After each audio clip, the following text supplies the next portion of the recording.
Jag tror att det brinner. SOS 112, vad har inträffat? Ja, vi har rök i trapphuset.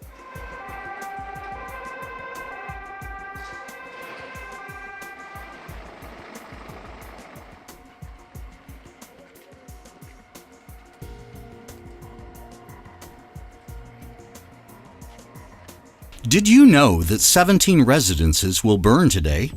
The home is our safe haven. It is there we spend a great deal of our time gathering with family and friends. For most people, it is the most important place in our lives. Unfortunately, it is also the most common location for fires to start. Fires in residences are more than twice as common as fires in all other buildings put together. Many fires could have been prevented through simple means.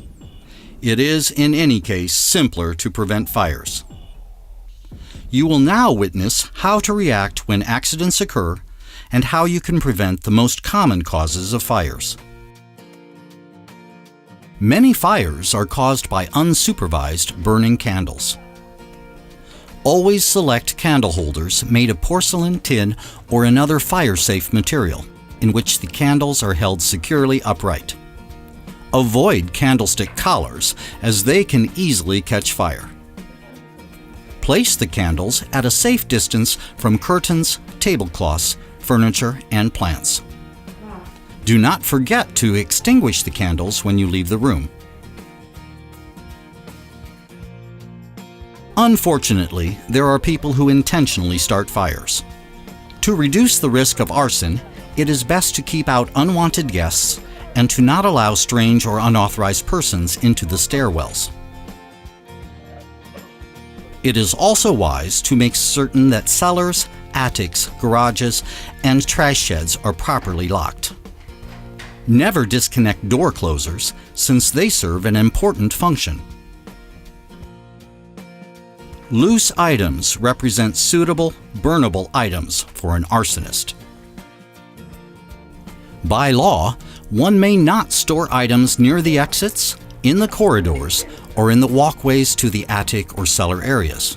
One is also prohibited from storing flammable materials or comparable items in attics, in cellars, under buildings, or in the immediate vicinity of buildings, such that they represent a risk of fire or the spreading of a fire. Designated areas exist for all types of waste, both indoors and outdoors.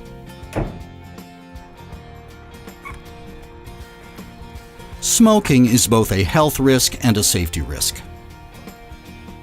Many fires with fatal consequences have begun with a burning cigarette. Many fires with fatal consequences have begun with a burning cigarette. Sometimes the cause has been a carelessly emptied ashtray. It is even more dangerous to smoke in bed. A smoldering cigarette can easily set fire to bedding or a sofa. Many fires begin at the stovetop.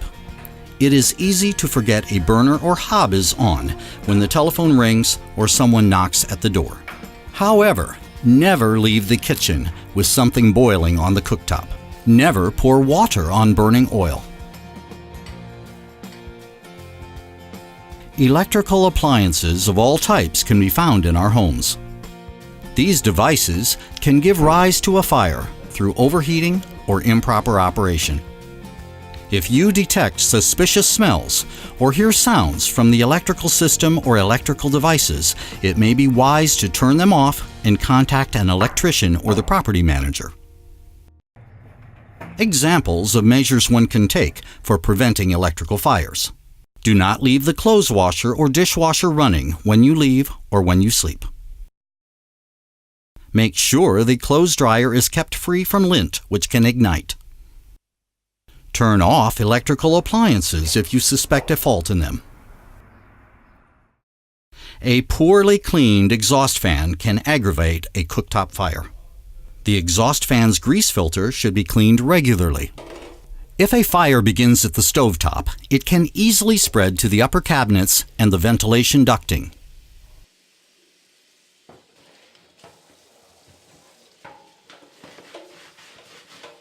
What should one do in case of fire? Rescue. Make certain everyone saves themselves and anyone else who is in danger of the fire so that everyone can make it out of the building. If you observe that the stairwell is filled with smoke, close the door, remain in the apartment, and call 112. You are safe for at least 60 minutes in your own apartment. Warn everyone threatened by the fire. Activate the alarm. Call 112. Tell what has happened, from where you are calling, and from what telephone number you are calling. Greet the emergency services when they arrive. Extinguish. Extinguish the fire if you believe you can do it in a safe manner. A fire in a saucepan can be extinguished by covering it with a lid.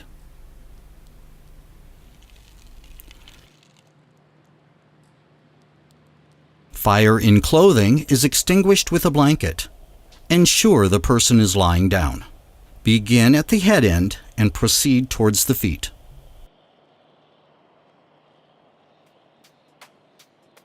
If you determine that you cannot extinguish the fire, close the door to the burning area in order to prevent the spread of fire and toxic fumes. What happens when one dials 112? The operator inquires as to what has happened. Where has it occurred? From what telephone number is one calling? Be prepared to answer the operator's questions and do not hang up. Meet the emergency services personnel when they arrive or attract their attention through the window or balcony if you are still in the apartment. Important. At the same time the questions are being answered, the operator's colleague notifies the emergency services, ambulance, and police department. Every apartment should have at least one smoke detector. A smoke detector is an inexpensive life insurance. It responds to the deadly fumes and alerts you before it is too late. Please contact customer service if you lack a smoke detector.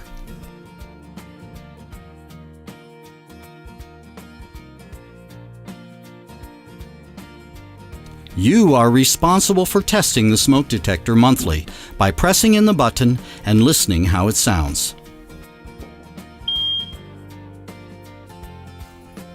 Clean the outsides of smoke detectors and vacuum them once a year.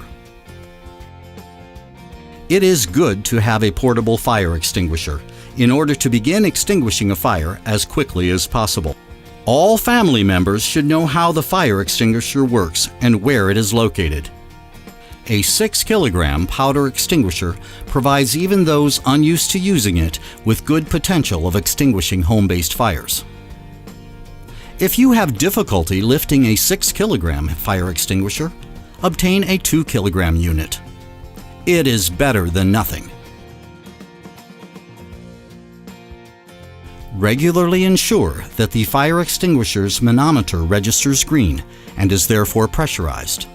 If the manometer registers red, it can mean that the fire extinguisher will not work. Everyone should be covered by household insurance. Those who live together, are registered to the same address, and share a household are covered by the same household insurance. The easiest way of obtaining insurance is by contacting our housing office at St. Persgatan 78.